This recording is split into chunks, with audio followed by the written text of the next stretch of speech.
gets into a relationship for it to fail. Nobody starts a project or a business or family or something that they believe in for it to fail. They don't, but a lot of people get into relationships for the wrong reasons. And that's when I say wrong, I mean for a lack of wisdom as in what they are doing.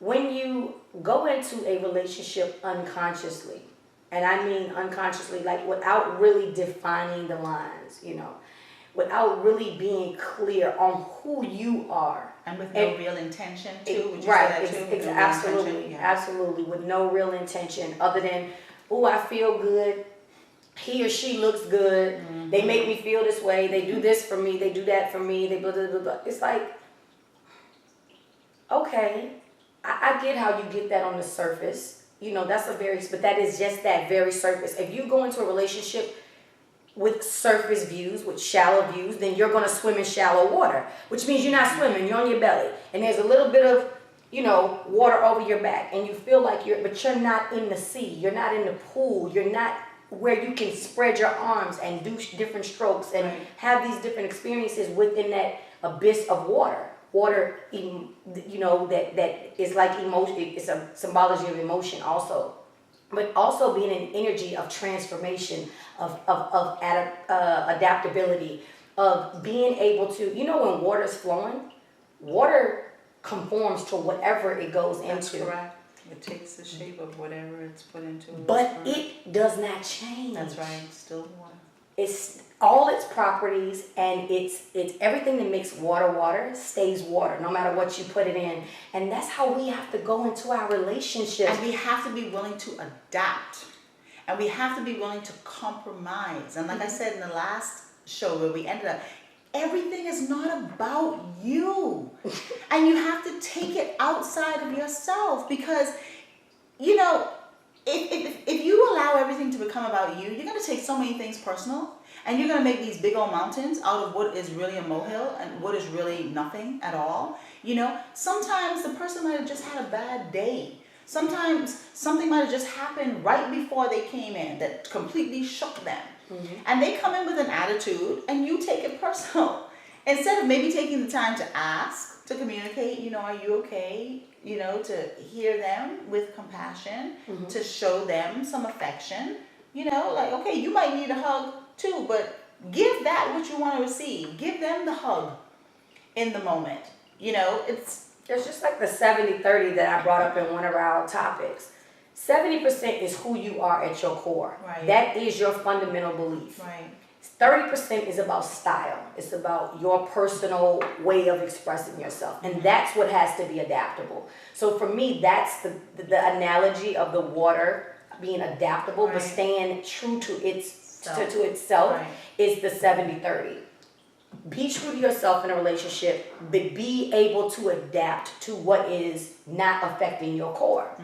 Water is when you pour it into something, it's not going to change its properties because it's going into something. And if it's going down to a stream, and if you try to put up a dam or something, if there's any crack in it, water is going to find a way out of it. And to me, that's how I see spirit. When we're at our core, when we don't change our core, allow our core to be affected, and we operate from that truth, when something comes to block us, if there's any holes in that, if that's not a pure thing, in other words, we're going to find it. Spirit is going to lead us right on through that, and we will continue moving. Right. Absolutely. And there's two things I want to bring here. I don't know which one to say first. When you come into a relationship with a person, they're going to be a certain way. And a lot of people say, oh, you changed. They've been married for 20 years now, or together for 20 years, or in this relationship for 20 years. Oh, you changed. You're not the same person. Thank God. Thank you. Exactly. That's exactly what I was going to say. Thank God they are not the same person. Do you realize that the person that you were last month, in terms of your physical structure, your body, that you're not that same person? You have new cells. The blood has been redone in your eyes. You might have been able to see a little bit better last week. Or a little bit worse. You saw a little bit better last week than you do this week. Our bodies are constantly changing. Life is constantly changing. I'm sorry to interrupt you, babe. That's okay. You know, they actually say that you're on a, like what you're talking about at a cellular level, that our bodies are renewed every 7 years. Yeah. It takes 7 years. Right. Every 7 years, our body's in a cycle. That's correct. And we are actually a new physical person, even though you don't realize it. I'm sorry to interrupt. That's okay. Well, and a good visual of that is a baby to who I am now. Who I was as a baby, I don't even have that same body anymore. That's not even the same body. This is a completely different body. But we're so opposed to change. We think change is such a bad thing.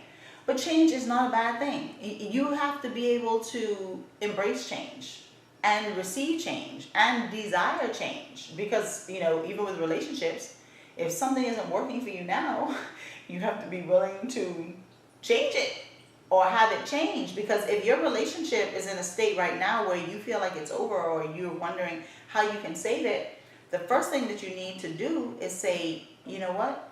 Something needs to change.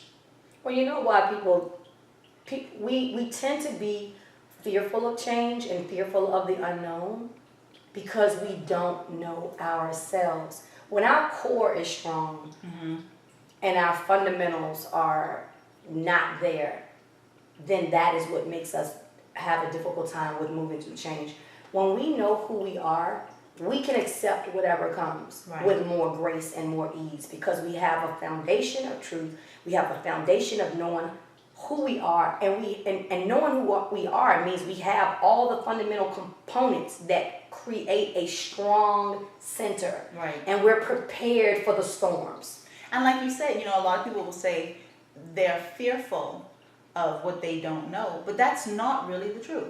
Because if you don't know it, you can't be afraid of it. In actuality, what is going on is you are fearful of what you project what you don't know to be. Because if you don't know what it is, how are you going to be afraid of it? You're afraid of what you anticipate or think or expect that it might be. So if your worst fears start to come to surface. Absolutely. Yeah, Absolutely. The things that you focus on are the things that you draw to yourself. So in relationships, a lot of people, one of the biggest fears in a lot of relationships is that they're going to be abandoned or they're going to be rejected, left alone. The person is going to leave them for someone else. They're going to be unfaithful. They're going to be abusive. They're not going to be attentive. They're not going to love them in 5 years.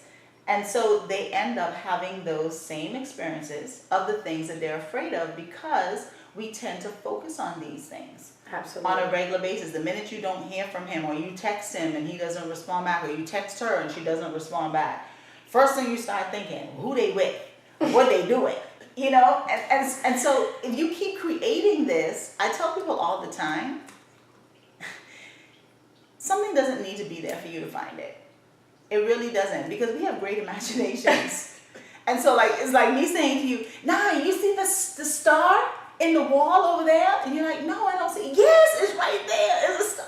I'm seeing the star. You're not seeing the star because I'm convinced that there's a star in the wall. You don't see the star. So we can absolutely create things that are not necessarily in our own perception. That's not necessarily in the collective objective reality. Absolutely. Absolutely, I completely agree. And going back to the responsibility, we have to take responsibility for what is being presented in our presence, in our circle, in our space, in that moment. Absolutely. The situation that I was dealing with recently, what came to my awareness through doing the work over the last couple of days was that somewhere in there, I didn't take the responsibility for my part. I allowed frustrations to build and come to surface, and I allowed myself to be in the story.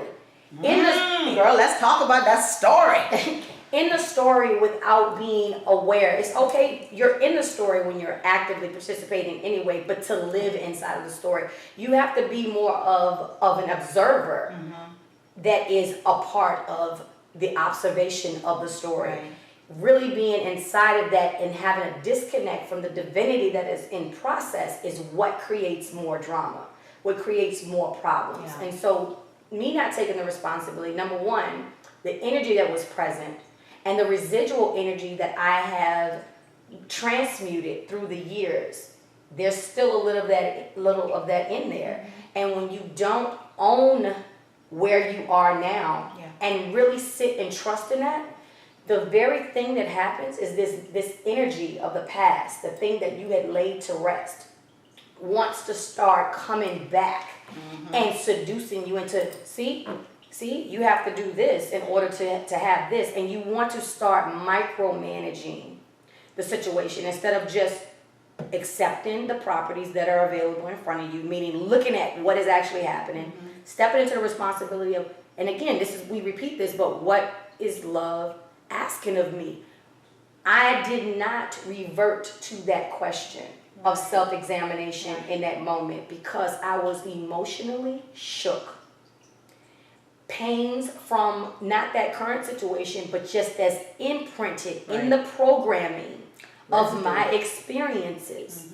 And even though I've done a lot of work for many years and I've grown from that, we are all vulnerable to being triggered to those things that still have a residual presence. And sometimes we don't see things on the surface. What's coming to mind right now is like mold. Okay, so mold can be extremely harmful. Right. So mold can appear on the surface and you see the mold and you take the cleanser and you do what you need to, but there might have been some mold that was in the cracks. Right. And you were not able to get to the cracks, but the mold is still in the cracks. And because it's in the cracks, it's going to manifest out. It's going to continue to grow. You have not cleansed everything. And so your intention was to clean everything, but you didn't see it or you were not aware that it was there. Right. But when it presents itself and you're like, oh, but I cleaned the surface. Well, there must be something underneath then that I'm not seeing. So I need to dig a little deeper. I might need to get a chisel or a jackhammer and bring everything up in order to cleanse it completely.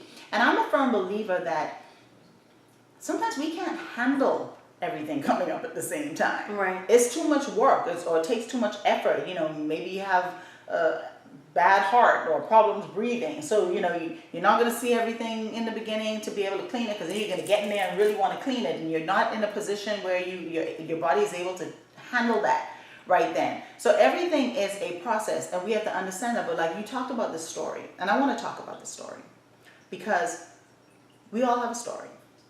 Indeed we do. And we all tell our story. And sometimes we tell the story. Yeah, and sometimes we tell the story over and over again. Oh my God, yes. But even as we change, even as things change, stories change and stories can change. Even as we decide we want to be better. Okay, so we decide we want to be better, but we still continue to hold on to the same old story that has contributed to us being in the state that we're in. I had a very, very profound exercise that came to me intuitively to do. Because my story always was with regards to my childhood, and in particular my relationship with my dad. And we're talking about relationships here, and like I said, we're not just talking about intimate relationships. I want you to see what we're saying and apply it to whatever relationship you're struggling in right now. We're talking about the core. The core of a thing. Exactly. And so with my dad, it always was that, you know, I didn't get a lot of affection from my dad and he wasn't there and, you know, I didn't feel loved by him and stuff. And this was a story I told myself over and over again. And it became an issue with even men. I felt like my dad was very hard, that he was very critical, you know, that I was being judged by him for everything. Nothing I could do was right. And it spilled over into relationships with men. And I came to identify that I was able to receive anything from a woman, because my mother and I had an excellent relationship. Any criticism, judgment, suggestions, anything from a woman was no problem. But the minute a man did it, I was being criticized, I was being demeaned, I was being devalued, I was being taken for granted, all of this negative stuff. So even if it wasn't coming from that place, right? That's exactly. The way you experienced it was the energy, it was right. the male energy, and I identified that I was having an issue with male energy. Right. You know? So I decided one day, and very intentionally, that I was going to recreate my story. And what I did is I pulled out old photos. And I started going through the pictures. And whatever the first thought that came, if that had a negative emotion attached to it, I changed the story. So for example, we started off in a little bitty house. And my father added on to that house over the years. And so my story then was, you know what? This is what we started out as. But my father was always building. And he was always excelling. And everything that he did with excellence. And so, and he encouraged me to do it because as he was building this house, he pulled me in. That's how I know how to use a hammer. I know how to use a saw. I know how to use a leveler. Me too. I recreated the story. These things I hated doing. You know, why you always gotta call me to do it? You can't hire someone to do it. It was like, he called me to do it, to teach me how to do these things. That's how I'm able now to get a hammer. That's how I'm able now to rescue a cat out of a wall without the right equipment, with a knife and a hammer. I recreated the story. And as I recreated the story, I was very, very aware of the emotions and the feelings that I had with the things that I said. And if it didn't feel good, I changed the story. And so now I have a new story. Same situation. But I have just, what I intentionally did is I put a new frequency. Absolutely. And a new vibration over it. On it. And another thing that what you did very intuitively was aligning with the concept and the truth that the blessing and the curse is the exact same energy. And you decided to go back into that energy and recognize that if the blessing and the curse is the same, then there is no curse. Right. And so you went back and recognized, what am I not seeing as the highest truth? What am I not seeing in love? What am I not seeing in light? What is not impregnated in those experiences? I am choosing now from a conscious place to get in partnership with the memory. Because I am the co-creator. And literally I go in and I transmute that. And that's what you actively did. Right. You flipped it, but you did it consciously. And so what I did now, where my story used to be, my father was a criticizer and was hard and didn't love me. My story now is, my father gifted me with his knowledge and his wisdom to prepare me to step into everything that I was created to do. Even this. My father prepared me for this. I learned how to be on a stage because my daddy was on a stage.